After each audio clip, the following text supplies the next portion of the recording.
வணக்கம் நண்பர்களே, கிச்சன் கிளப்ஸில் இன்றைக்கி நம்ம மாசி கருவாடு சம்பல் செய்ய போகிறோம். தூத்துக்குடி பக்கம் இந்த கருவாடு ரொம்ப பிரபலமானது. இதில் ஒரு கொம்பு எடுத்து நம்ம நல்லா உடச்சி எடுத்துக்கலாம்.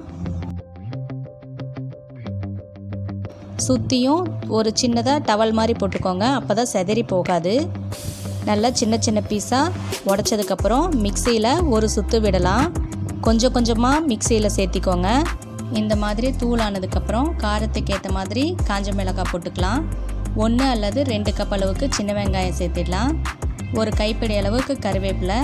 இதையும் ஒன்றும் பாதியான சொல்லுவாங்க இல்லைங்களா, அந்த மாதிரி மிக்சியில் ஒரு சுற்று இல்லை 2 சுற்று மட்டும் போட்டு விடுங்க. அப்பப்போ கிளறி விட்டு இந்த அளவுக்கு தூளாக்கிக்கோங்க.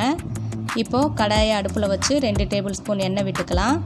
எண்ணெய் காஞ்சதும் 1 டீஸ்பூன் அளவுக்கு கடுகு, துவரம்பருப்பு, உளுந்தம்பருப்பு 2 கலந்த மாதிரி 1 டேபிள் ஸ்பூன் போட்டு நல்லா வறுத்துக்கலாம்.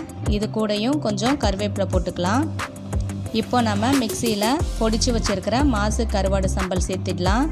மாசி கருவாடுலேயே உப்பு இருக்கிறதுனால நம்ம உப்பு சேர்க்க வேணாம். இதை வதக்கிறப்பவும் சும்மா ஒரு 2 வதக்கு 3 வதக்கு வதக்கினா போதும். நல்லா கமகமான வாசம் வரும். அப்போ ஆஃப் பண்ணிடலாம்.